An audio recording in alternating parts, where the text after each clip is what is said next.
Hello friends, welcome to women's world. இன்றைக்கி நம்ம பார்க்க போகிற வீடியோ வந்துட்டு எனக்கு வந்து பீரியட்ஸ் வந்து ரெகுலராக தான் இருக்குது. ஆனால் வந்துட்டு எனக்கு ப்ரெக்னென்சி வந்து கிளிக் ஆக மாட்டேங்குது அப்படின்னு சொல்கிறவங்களுக்கு வந்து என்ன காரணங்கள்னால வந்து ப்ரெக்னென்சி கிளிக் ஆகலை அப்படிங்கிற ரீசன்ஸ் வந்து பார்க்கலாம். ஸோ எந்த மாதிரியான டிப்ஸ் வந்து ஃபாலோ பண்ணணும்னா நமக்கு வந்து ப்ரெக்னென்சி கிளிக் ஆகும் அப்படிங்கிறதையும் நம்ம இந்த வீடியோவில் பார்க்கலாம். ஸோ ஃபஸ்ட்டு வந்து பார்த்திங்கன்னா, பீரியட்ஸ் வந்து எனக்கு மந்த்லி சைக்கிள் வந்து அந்த டேட்டு எந்த டேட்டுக்கு வருதோ அதே கரெக்டான டேட்டுக்கு வந்துடும். ஒரு நாள் கூட வந்து டிலே ஆனது கிடையாது அப்படின்னு சொல்கிறவங்க. சில பெண்களுக்கு வந்துட்டு 2 நாட்களுக்கு முன்னாடியே வந்துடும். இன்னும் ஒரு சில பெண்களுக்கு வந்துட்டு 1 வீக் பிஃபோரே வந்துட்டு பீரியட்ஸ் வந்து ஆகிடும். பீரியட்ஸ் வந்து மந்த்லி சைக்கிள் டன்னு வந்துடும். ஆனால் வந்துட்டு ப்ரெக்னென்சி மட்டும் கிளிக் ஆக மாட்டேங்குது. 2 இயர்ஸாக 3 இயர்ஸாக வந்துட்டு ப்ரெக்னென்சிக்கு ட்ரை பண்ணுறேன். ஆனால் வந்து பீரியட்ஸ் எல்லாமே ரெகுலராக வந்துடுது. இருந்தாலும் ப்ரெக்னென்சி வந்து கிளிக் ஆக மாட்டேங்குது. இது வந்து எதனால் ஏற்படுது அப்படின்னு பார்த்தீங்கன்னா, ஃபஸ்ட்டு வந்து ஓவுலேஷன். பீரியட்ஸ் முடிஞ்சதுக்கப்புறம் வந்துட்டு ஓவுலேஷன் டேஸ் வந்து ஸ்டார்ட் ஆகும். ஃபர்டைல் டேஸ்ன்னு சொல்லுவாங்க. ஓவுலேஷன் நடக்காமல் இருந்திருக்கும். ஸோ எதனால் நடக்காமல் இருக்குது அப்படின்னு பார்த்தீங்கன்னா, ஒன்று வந்து கருமுட்டை வந்து வளர்ச்சி பத்தாமல் இருந்திருக்கும், அல்லது வந்து வளர்ச்சி நல்லா இருந்தாலும் கருமுட்டை வெடிக்காமல் இருக்கும். மூணாவது பார்த்தீங்கன்னா, கருமுட்டை வளர்ச்சி நல்லா இருக்கும், வெடித்து வெளியில் வரும். ஆனால் வந்துட்டு ஸ்பெர்ம் எக்கும் வந்துட்டு மீட் பண்ணாமல் கருமுட்டையும் விந்தணுக்களும் ஃபியூஸ் ஆகாமல் ப்ரெக்னென்சி டிலே ஆகும். ஸோ இந்த மாதிரி காரணம் இருக்கும். ரெண்டாவது வந்து பார்த்தீங்கன்னா, தைராய்டு டிஸ்ஃபங்க்ஷனாக இருக்கும். அதாவது தைராய்டு TSH, T3, T4 இந்த மாதிரி செக் பண்ணி பார்க்கணும். அதில் வந்துட்டு உங்களுக்கு அதிகமாக இருந்தாலோ அல்லது குறைவாக இருந்தாலோ வந்து ப்ரெக்னென்சி வந்து டிலே ஆகலாம். மூணாவது ரீசன் வந்து பார்த்தீங்கன்னா, அதாவது கருத்தடை மாத்திரைகள் சாப்பிட்ருப்பாங்க, ஹார்மோனல் டேப்லெட்ஸ் பில்ஸ் வந்து எடுத்திருப்பாங்க. ஸோ இதை இன்னும் கொஞ்சம் நம்ம செட்டில் ஆனதுக்கப்புறம் வந்துட்டு ப்ரெக்னென்சிக்கு எதிர்பார்க்கலாம் அப்படின்னு நினச்சிருப்பாங்க. அதுக்காக வந்துட்டு டேப்லெட்ஸ் வந்து எடுத்திருப்பாங்க. இப்போ வந்து நான் எடுக்கலை, முன்னே தான் 2 மாதத்துக்கு முன்னாடி தான் எடுத்திருந்தேன், இப்போ நான் ஸ்டாப் பண்ணிட்டேன், வந்து நாங்கள் ப்ரெக்னென்சிக்கு ட்ரை பண்ணுறோம் ஆனால் வந்து எங்களுக்கு கிளிக் ஆகலை அப்படின்னு சொல்கிறவங்களுக்கு வந்து அந்த தாக்கம் இருக்கும். அந்த உடம்புல வந்துட்டு ஹார்மோன்ஸ் எல்லாமே வந்துட்டு சப்ரஸ் பண்ணி வச்சுருக்கோம்.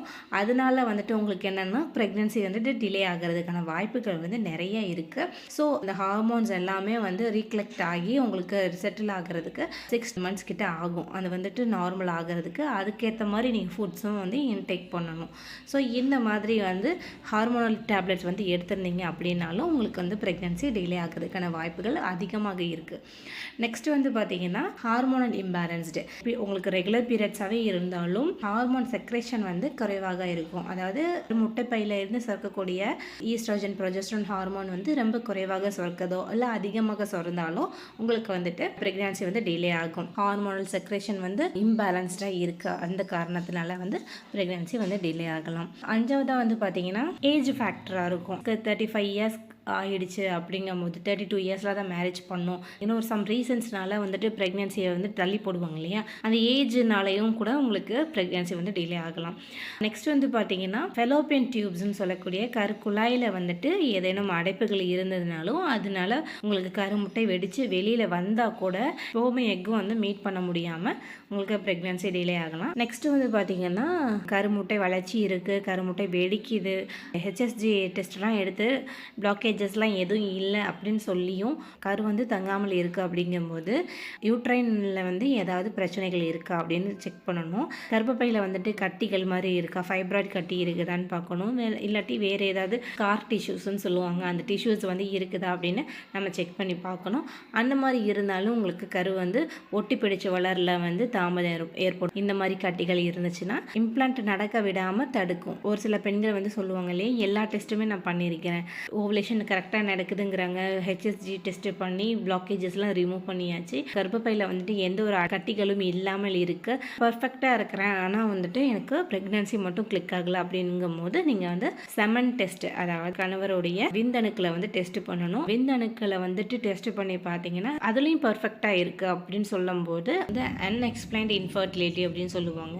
என்ன காரணம் அப்படின்னே தெரியல, அதனால தான் வந்து ப்ரெக்னென்சி டிலே ஆகுதுன்னு சொல்லுவாங்க. ஆனால் நம்ம வந்து முக்கியமாக நம்ம எதில் கான்சென்ட்ரேட் பண்ணணும்னா லைஃப் ஸ்டைல் சேஞ்சஸ்லையும் ப்ளஸ் ஃபுட் டயட்லையும் நம்ம வந்து ரொம்ப கான்சென்ட்ரேட் பண்ணணும். ஸோ லைஃப் ஸ்டைல் வந்து மாற்றிட்டு வரணும். அதாவது நீங்கள் நைட்டில் ஒரு 10 o'clockலாம் தூங்க போயிடணும், அல்லது ஃபோன் வந்து தலைக்கடியில் வச்சுக்காமல் டிஸ்டன்ஸ் மெயின்டைன் பண்ணி ஃபோன் வச்சுக்கணும், அல்லது நீங்கள் ஃபோன் வந்து ரூமுக்குள்ளே கொண்டு போகாமல் வெளியே வச்சுக்கிட்டாலே வந்து நல்லது தான். உணவுகளில் வந்து பார்த்தீங்கன்னா வெள்ளை சக்கரை, மைதா, பீஸா, பர்கர் இந்த மாதிரி வெளியில் வாங்குறது, ஜங்க் ஃபுட்ஸ் வாங்கி சாப்பிட்றது இதெல்லாம் டோட்டலாக அவாய்ட் பண்ணிவிடுங்க. ப்ரிசர்வேட்டிவ் ஃப்ரூட்ஸ் எல்லாம் வந்துட்டு அவாய்ட் பண்ணிக்கிறது நல்லது. நல்லது. ஸோ வீட்லேயே முடிஞ்ச அளவுக்கு ஹெல்த்தியான ஃபுட்ஸை வந்து எடுத்துக்கிறது நல்லது. ஸோ இந்த மாதிரி நீங்கள் சேஞ்சஸ் கொண்டுட்டு வாங்க. உங்களுடைய டாக்டரை கன்சல்ட் பண்ணி folic acid tablets, multivitamin tablets இந்த மாதிரி வந்து எடுத்துட்டீங்கன்னா கணவன் மனைவி 2 பேருமே வந்துட்டு எடுத்துக்கணும்.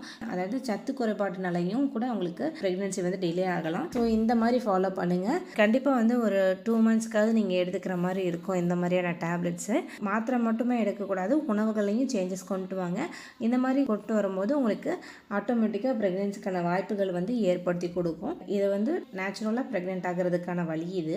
ஸோ இந்த மாதிரி ஃபாலோ பண்ணி பார்த்தாச்சு, இன்னுமே எனக்கு கிளிக் ஆகலை அப்படின்னு சொன்னீங்கன்னா நீங்கள் 3 மந்த்ஸ்க்கு இதை வந்து ட்ரை பண்ணி பாருங்கள். அப்படி கிளிக் ஆகலை அப்படின்னா நீங்கள் தாராளமாக ஐவிஎஃப், ஐயுஐ அதை வந்து ட்ரை பண்ணிடலாம். ஸோ இந்த மாதிரியும் பிளான் பண்ணிக்கலாம். ஃபஸ்ட் அட்டம்ப்ட்லேயும் வந்துட்டு உங்களுக்கு ப்ரெக்னென்சி வந்து கிளிக் ஆகிறதுக்கான சான்சஸ் வந்து அதிகமாக இருக்குது. ஸோ இந்த வீடியோ உங்களுக்கு யூஸ்ஃபுல்லாக இருந்துச்சுன்னா லைக் பண்ணுங்கள், சப்ஸ்கிரைப் பண்ணுங்கள். தேங்க்ஸ் ஃபார் வாட்சிங்.